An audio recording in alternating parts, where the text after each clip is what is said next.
उत्तर प्रदेश में आजकल एनकाउंटर का दौर चल रहा है। माफिया वाले केस में जहां पहले अतीक अहमद के बेटे असद और उसके साथी का एनकाउंटर किया गया, वहीं बाद में अतीक और उसके भाई अशरफ को भी अज्ञात हमलावरों ने मार दिया। ये खबर अभी ठंडी भी नहीं हुई थी कि यूपी एसटीएफ ने एक और एनकाउंटर कर दिया और इस बार नंबर था गैंगस्टर अनिल दुजाना का। हम जानते हैं कि आप अनिल दुजाना का नाम जरूर सुने हैं, लेकिन ये बात नहीं जानते होंगे कि वह अपराध की दुनिया में कैसे आ गया। 80 के आसपास मर्डर केस, 1 लाख रुपए का इनाम और 23 साल का आपराधिक साम्राज्य।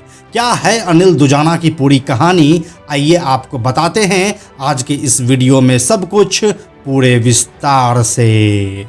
हेलो एंड नमस्कार, मेरा नाम है प्रशांत और आप देख रहे हैं बेजोड़जोरा.com का यूट्यूब चैनल। हम आपको सबसे पहले तो यह बता दें कि अनिल दुजाना का असली नाम अनिल दुजाना नहीं बल्कि अनिल नागर है। उसका जन्म उत्तर प्रदेश के बुलंदशहर जिले के बादलपुर थाना क्षेत्र स्थित दुजाना गांव में साल 1980 के आसपास हुआ था। वह जब अपराध की दुनिया में आया तो अपने गांव के नाम को अपना सरनेम बना लिया और इसी नाम से पुलिस की फाइल मोटी होती चली गई। अपराध की दुनिया में आने से पहले अनिल दुजाना सुंदर भाटी के लिए अवैध सरिये का कारोबार करता था। वह अवैध सरिया कारोबार से हुई कमाई का कुछ हिस्सा सुंदर भाटी को दे देता। उस समय अनिल दुजाना कुख्यात किस्म का अपराधी नहीं था, इसीलिए अपराध जगत में अपना वर्चस्व बढ़ाने के लिए उसने सुंदर भाटी के नाम का सहारा लिया और धीरे धीरे अपराध की दुनिया में घुसने लगा। कुछ समय बाद अनिल दुजाना और सुंदर भाटी के बीच अवैध सरिये के कारोबार को लेकर अनबन हो गई और फिर अनिल दुजाना सुंदर भाटी से अलग हो गया। इसके बाद धीरे धीरे अनिल दुजाना का झुकाव रणदीप भाटी गैंग की तरफ हो गया। शुरू में अनिल दुजाना शौकिया तौर पर रणदीप भाटी गैंग के साथ रहने लगा था और इसी गैंग के मेंबर के साथ मिलकर धीरे धीरे लूटपाट करने के साथ ही व्यापारी वर्ग के लोगों से रंगदारी वसूलने का काम भी करने लगा। अपराध में एक्टिव होने पर वह अपने साथियों के साथ सुपारी लेकर मर्डर्स भी करने लगा था। उसके ऊपर पहला मुकदमा साल 2001 में एक डकैती का दर्ज हुआ था। वहीं दूसरा मुकदमा साल 2002 में गाजियाबाद के कवि नगर थाना क्षेत्र में दर्ज हुआ था। इन्हीं 2 केसेस के बाद अनिल दुजाना अपराध की दुनिया में पूरी तरह से एक्टिव हो गया और वह फिर कभी पीछे मुड़कर नहीं देखा। अनिल दुजाना के अपराध की दुनिया में उदय होने की कहानी थोड़े पीछे से शुरू होती है। आइए सबसे पहले आपको वो कहानी सुना देते हैं। हमने आपको यह तो बता दिया कि सुंदर भाटी के विरोधी गैंगस्टर रणदीप भाटी ने अनिल दुजाना से हाथ मिला लिया, लेकिन ये रणदीप भाटी था कौन, पहले यह कहानी जानिए। रणदीप भाटी यूपी के एक और गैंगस्टर नरेश भाटी का भाई था। एक समय में नरेश भाटी और सुंदर भाटी दोनों साथ में यूपी के ही एक और गैंगस्टर सतबीर गुर्जर के लिए शूटर का काम कर रहे थे, लेकिन फिर नरेश भाटी और सुंदर भाटी में विवाद हो गया और ये दोनों ही सतबीर गुर्जर के गैंग को छोड़कर अपना खुद का गैंग बना लिया। यहीं से अब सुंदर भाटी और नरेश भाटी के बीच गैंगवार होने लगी थी। इस बीच नरेश भाटी लोकल पॉलिटिक्स में भी इन्वॉल्व हुआ और वह जिला पंचायत का अध्यक्ष बन गया। इसके बाद अब सुंदर भाटी ने जिला पंचायत अध्यक्ष बन चुके नरेश भाटी की साल 2004 में हत्या करवा दी। नरेश भाटी की हत्या के बाद उसके भाई रणदीप भाटी और भांजे अमित कसाना ने सुंदर भाटी से बदला लेने की ठानी।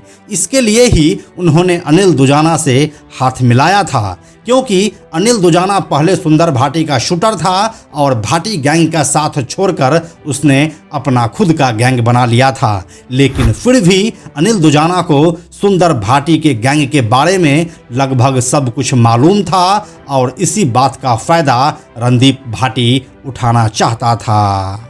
समय का इंतजार करते करते फाइनली बदले का वो वक्त भी आ ही गया।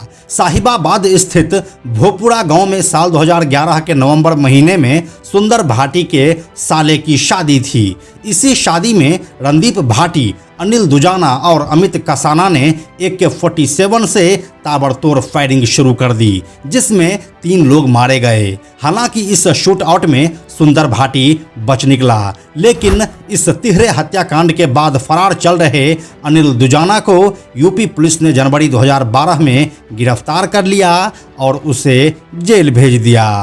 इस गिरफ्तारी के बाद अनिल दुजाना ने जेल से ही अपना गैंग चलाना शुरू कर दिया और इस दौरान वह पहले से ज़्यादा कुख्यात बन चुका था। इसी बीच रणदीप भाटी और अमित कसाना उसके गुर्गे बन चुके थे और गैंग का लीडर खुद अनिल दुजाना बन चुका था। अनिल दुजाना ने जो आपराधिक ताकत जेल के अंदर से हासिल किया, वह जेल के बाहर रहकर भी नहीं कर सका था। वह जेल में अपने राइवल गैंग से सेफ भी था और साथ ही उसका ताकत भी लगातार बढ़ता ही जा रहा था। मीडिया रिपोर्ट्स के मुताबिक अनिल दुजाना जेल से ही एक से बढ़कर एक अपराधों को अंजाम दिलवाता था। फिर इसके बाद वह सुंदर भाटी के नज़र में भी चढ़ गया और सुंदर भाटी का रणदीप भाटी से लेने वाला बदला अब अनिल दुजाना पर शिफ्ट हो गया। सुंदर भाटी और अनिल दुजाना के बीच नई दुश्मनी का किस्सा साल 2014 के जनवरी महीने से शुरू होता है, जब सुंदर भाटी ने अनिल दुजाना के घर पर हमला करवा दिया था। इस हमले में अनिल के भाई जय भगवान की मौत हो गई थी। इस मामले में अनिल दुजाना के पिता ने सुंदर भाटी समेत 8 के खिलाफ नामजद FIR दर्ज करवाया था। इसके बाद अनिल दुजाना गैंग ने सुंदर भाटी के गुर्गे राहुल की हत्या कर जय भगवान की मौत का बदला ले लिया। अनिल दुजाना जब तक जेल में रहा, उसके गैंग को उसका भाई मैनपाल संभालते रहा। वहीं वकील जितेंद्र नागर भी लेन देन और पैरोकारी में उसका सहयोग लगातार कर रहा था। मुजफ्फरनगर जेल में अनिल दुजाना ने कर्नल गिरी, नीरज और मोनू गुर्जर जैसे बदमाशों को अपने गैंग में मिला लिया था। बागपत के ज्ञानेंद्र ढाका और सहारनपुर एवं शामली क्षेत्र में मुकीम काला गैंग के संपर्क में आने से उसके गैंग का पूरे पश्चिमी उत्तर प्रदेश में काफ़ी प्रभाव बढ़ गया था। बुलंदशहर जेल में रहते हुए वह उमेश पंडित और विक्की सुनहरा के संपर्क में आया। विक्की ने अनिल दुजाना और उमेश पंडित का मुन्ना बजरंगी से मेल जोल करवा दिया था। मुन्ना बजरंगी और अनिल दुजाना की दोस्ती के कारण ही दिल्ली में रेलवे की ठेकेदारी में भी वह दखल देना शुरू कर दिया था।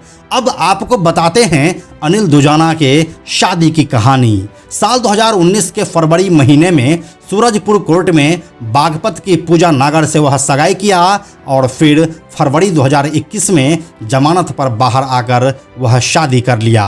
पूजा के पिता लीलू का अपने गांव के राजू पहलवान से संपत्ति का विवाद चल रहा था। राजू पहलवान ने अपनी बेटी की शादी एक और बदमाश हरेंद्र खड़खड़ी के साथ कर दिया था, जिसके कंपटीशन में ही उससे बड़े बदमाश होने के कारण लीलू ने अपनी बेटी पूजा की शादी अनिल दुजाना से करवा दिया।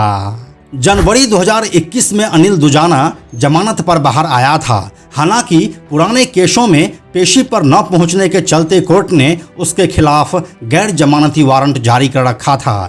6 जनवरी 2022 को अनिल दुजाना को फिर से गिरफ्तार कर लिया गया। साथ में उसके 2 साथी सचिन गुर्जर और रकम सिंह भी दिल्ली पुलिस के क्राइम ब्रांच के हत्थे चढ़ गए।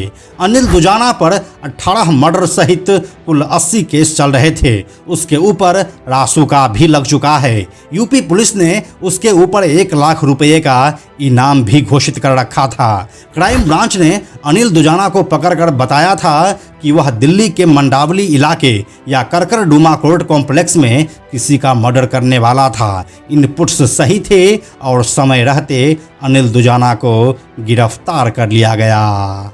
उस गिरफ्तारी के बाद अनिल दुजाना पिछले महीने 10 अप्रैल को रिहा ही हुआ था। जानकारी के अनुसार रिहा होते ही उसने गौतम बुद्ध नगर में अपने खिलाफ गवाही दे रहे लोगों को धमकियां देना शुरू कर दिया। इन्हीं धमकियों के बाद पुलिस एक बार फिर से उसे गिरफ्तार करना चाह रही थी, लेकिन वह हाथ नहीं आ रहा था। इस दौरान कई बार पुलिस उसके घर तक गई, लेकिन हर बार वह फरार हो जाता था। इसी बीच 4 मई 2023 को यूपी पुलिस को सूचना मिलती है कि अनिल दुजाना सफ़ेद रंग की स्कॉर्पियो में बैठकर मेरठ की तरफ जा रहा है। तभी यूपी पुलिस उसका पीछा करती है। इस दौरान उसका एनकाउंटर होता है और 23 साल पुराना आपराधिक साम्राज्य कुछ ही समय में धराशायी हो जाता है। यूपी एसटीएफ के एडीजी अमिताभ यश ने कहा, वांटेड अपराधी अनिल दुजाना को हमारी टीम ने गुरुवार दोपहर मेरठ के एक गांव में घेरा। इसके बाद अनिल दुजाना ने भागने के इरादे से हमारी टीम पर गोली चलाई और जवाबी फायरिंग में वह मारा गया। यूपी पुलिस के ADG law and order Prashant Kumar ने मीडिया को बताया, एसटीएफ और बदमाशों के बीच मुठभेड़ हुई। इस मुठभेड़ में गैंगस्टर अनिल दुजाना घायल हुआ और फिर बाद में उसकी मृत्यु हो गई। एनकाउंटर के जगह पर उसके पास से 2 पिस्तौल और भारी मात्रा में कारतूस भी बरामद किए गए हैं। तो यही थी वेस्ट यूपी के सबसे बड़े गैंगस्टर में से एक अनिल दुजाना की पूरी कहानी। यह कहानी आपको कैसी लगी हमें कमेंट सेक्शन में लिखकर ज़रूर बताइए। हम जल्दी मिलते हैं आपसे एक नए कहानी के साथ। अंत में एक और ज़रूरी बात, हमने बेजोड़ जोड़ा का एक टेलीग्राम चैनल भी बनाया है, जहां आपको हमारे सारे वीडियोस के लिंक सबसे पहले मिल जाएंगे। इसलिए आप लोग टेलीग्राम पर भी हमसे जुड़ें। टेलीग्राम पर हमसे जुड़ने के लिए सिंपली आप टेलीग्राम ऐप के सर्च में जाकर बेजोड़ जोड़ा लिखिए और चैनल पर जाकर ज्वाइन बटन क्लिक कर दीजिए। आप हमसे जुड़ जाएंगे। यह वीडियो अगर आपको पसंद आया तो इसे लाइक और शेयर जरूर करें। आने वाले वीडियोज़ के लिए बेजोड़ जोड़ा को सब्सक्राइब करके बेल आइकन को टच करना ना भूलें। Thank you so much.